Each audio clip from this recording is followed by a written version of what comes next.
नमस्कार दोस्तों, जय हिंद, वंदे मातरम। राहुल कस्वा और राजेंद्र सिंह राठौड़ एक साथ। आइए दोस्तों, हम बात करते हैं। पहले तो आप राजेंद्र सिंह राठौड़ के फैन हैं तो वीडियो को लाइक जरूर करना। अगर आप राहुल कस्वा के फैन हैं तो वीडियो को दिल से लाइक जरूर करना। राजस्थान का चूरू जिला जो चुनावी दौर पर और राजनीतिक दौर पर हमेशा एक नंबर पर ट्रेंडिंग की सीट रहती है। राहुल जी कस्वा और राजेंद्र सिंह राठौड़ बीजेपी पार्टी के वो नेता है जो चूरू जिले में राजनीतिक तौर पर बीजेपी पार्टी को आसमान तक पहुंचाया है। आज अगर चूरू जिले में बीजेपी पार्टी सितारों की तरह चमक रही है तो वो राहुल कस्वा और राजेंद्र सिंह राठौड़ की बदौलत है।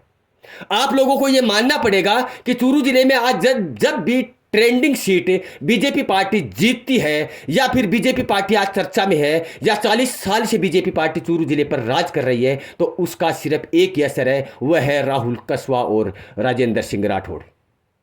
आप लोग कमेंट बॉक्स में बताइए ऐसा है या नहीं। ये दोनों मिलकर बीजेपी पार्टी को आज सपनों का सरताज पहना रखा है। 40 साल से आज तक बीजेपी पार्टी चूरू जिले पर राज करती है। आप लोगों को यह मानना पड़ेगा, मैंने ये सुना है।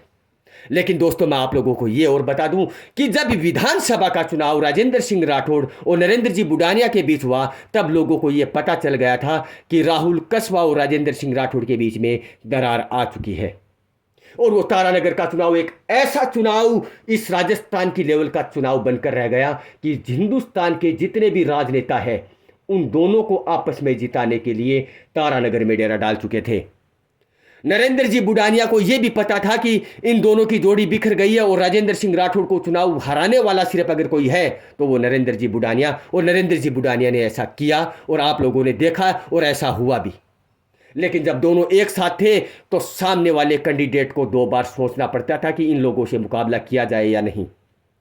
लेकिन आज तक जितने भी कैंडिडेट राजस्थान की लेवल के चूरू जिले में जब राजेंद्र सिंह राठौड़ के सामने खड़े हुए हैं उनका नतीजा आपके सामने है। लोकसभा चुनाव में अगर 40 साल से अगर कोई बंदा खड़ा हुआ है राहुल जी कस्वा और उनके परिवार के सामने तो उनका रिजल्ट भी आपके सामने है। ये दोनों जोड़ी कर्ण अर्जुन की जोड़ी कहलाने वाली चूरू जिले की, इन दोनों के बीच में एक ऐसी दरार आई कि आज आपस में दोनों को सुहाना तक नहीं लगता। ये दोनों ने मिलकर, राजेंद्र सिंह राठौड़ और राहुल कस्वा ने मिलकर चूरू जिले को उस मुकाम पर पहुंचाया है। बाकी किसी भी जिले की हालत देख लो, चूरू से अच्छी हालत कहीं नहीं मिलेगी। लेकिन इन दोनों की जोड़ी को एक ऐसी नजर लगी कि राहुल कस्वा आज बीजेपी पार्टी को छोड़कर कांग्रेस में आ गए और राजेंद्र सिंह राठौड़ वहीं के वहीं रह गए। लेकिन अब मुकाबला दोनों के आपस में होगा और हुआ भी है। विधानसभा चुनाव में देख लो, बीजेपी पार्टी को लॉस हुआ है। तारानगर में नरेंद्र जी बुडानिया ने राजेंद्र सिंह राठौड़ को हराया।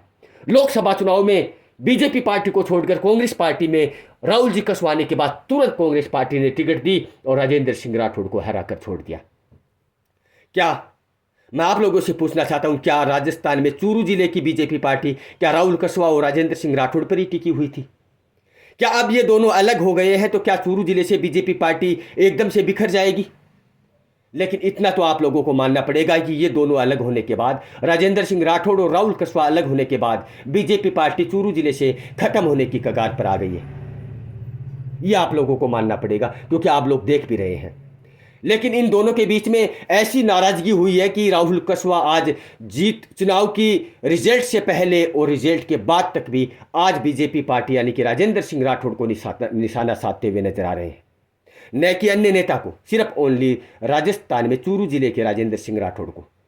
क्या हम ये माने कि राहुल जी कस्वा बीजेपी पार्टी से नहीं, ओनली राजेंद्र सिंह राठौड़ से नाराज है?